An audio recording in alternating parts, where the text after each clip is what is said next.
probably the first thing to say is we do think that it's like Shane Barrett. He obviously started in corner forward here.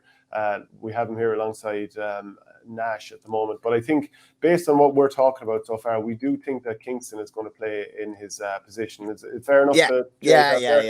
No, I definitely have Kingston in, yeah. Yeah, and if people want to get their comments in and they think we're wrong on that, please do let us know, because we're certainly open to correction. We always like getting comments in from people who are watching at home. And just a reminder, of course, that we are brought to you by Bamboo, the new stick from Torpy. So please do check that out in the link in the video description. And also, if you want to get this on Patreon, go to, for the audio podcast, go to patreon.com/OurGame. Hey, and if you're watching at home, make sure that you do subscribe on YouTube. That's a massive help to the channel. I think about half the people who actually watch the show are only subscribed. So it really does help the channel if you subscribe and turn on the notifications, like and comment, share, all that kind of stuff. Really does help build the channel, which we want to do for the future.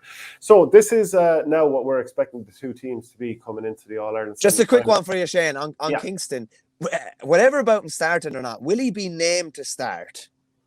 Do you think, like, sometimes you hear this thing about players like to have that jersey that's number 1 to 15. Do you think that's the sort of thing that would bother traditionalists, even your own son? Make sure he has a nice number 13? I see, the thing is well, if he's not started, I'm sure he's not going to be like rocking around Douglas for the couple of days and meeting that many people, but the conversation will be, why isn't Kingston starting or whatever?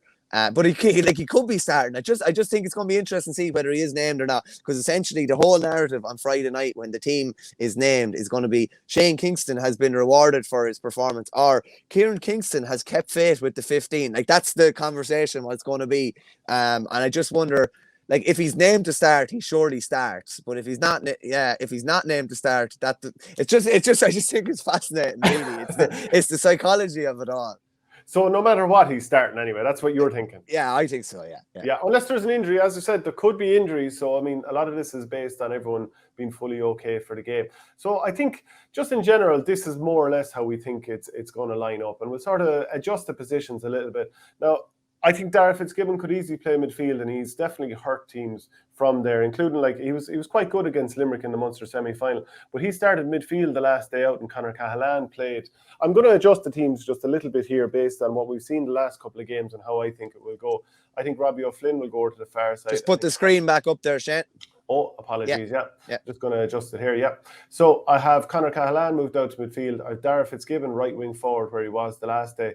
Now, Robbie O'Flynn played centre forward for a nice bit of the first day out, so I wouldn't be shocked if he played there again, with the idea being that he runs at Declan Hannon. So would you, in terms of the setups there loosely so far, before we adjust the formation a little bit, is there anyone that you see not playing in their positions? Otherwise, would you go along with what I'm doing there?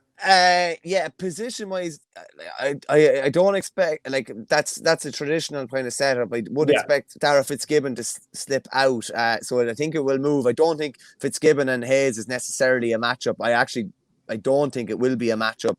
But as regards personnel-wise, I think we're okay. I think we're okay up in the forward line, We're looking for two inside, really, aren't we? It's going to be 2v2 inside. Yeah, and it's going to be quite narrow, I'd say, too, with Jack O'Connor and Horgan inside. Kingston could well play out on the wing, allowing Fitzgibbon to kind of go back into his midfield role. I'd say they will probably play with 5 up top.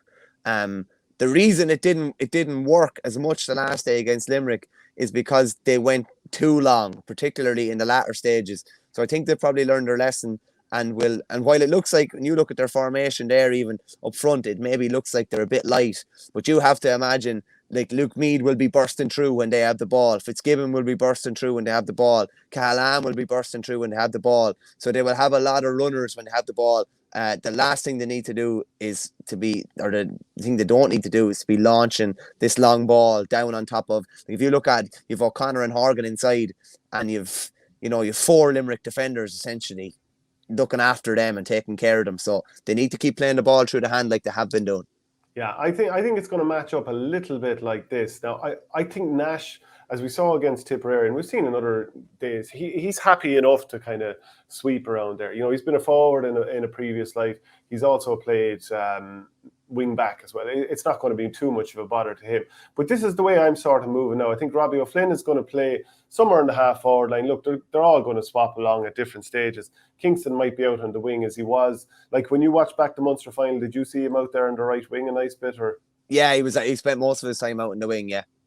So this is the way I'd see it. I'd see Hannon looking to more or less play sweeper, but at times if you're communicating well with the other guy who's spare back there, you can sort of pass this guy off depending on which side he goes. If Flynn goes over there, Nash picks him up. If he goes over here, Hannon will come close to him. But generally, they're kind of trying to hold that structure of 4 across the half back line. It doesn't always pan out that way, but I think best case scenario, that's what you're trying to do. I think it's actually going to pan out somewhat similarly. Now, we have Ger Millerick starting here. He may or may not play, and we'll come to that point, but just for now, maybe that's what we'll go with. Now, the first day out when they played in Munster, when Limerick had the ball, what I saw was Millerick picking up Lynch and Coleman would drop. But then from puckouts and other situations, Millerick played, who was starting midfield, I have to say, that day. Both Cahalan and Cadigan were playing in the backline, Damien Cahalan, that is. And so they had probably more defenders in the team, whereas now you have a midfield of Luke Meade and maybe Dara Fitzgibbon and Conor Cahalan in there, and none of those are necessarily defenders, whereas they had 6 backs plus Millerick the last day. So there's a little bit of a change there. And it'll be interesting to see how that pans out, because Meade and Fitzgibbon are going to be wearing number 8 or 9 unless there's an absolute shock on the cards here. So just in terms of the comparison with Limerick, you're probably going to have not far off that with Downey picking up Flanagan and Sean O'Donoghue looking to do a similar job that he did on Galan the first day out when he very decisively won that battle. And not only like for 50-50 balls, but when Cork were coming out from short puckouts or whatever, Galan was kind of struggling to sort of slow those players up coming out. Yeah, no, true enough. Yeah, I thought O'Donoghue was brilliant the last day, in fairness to him. The Flanagan one is interesting. Like they're not going to launch high ball down on top of Robert Downey like Kilkenny did in the last 15 or 20 minutes. I would be expecting Limerick to play that ball, that kind of low ball into Flanagan into the corner. And if you just pull up the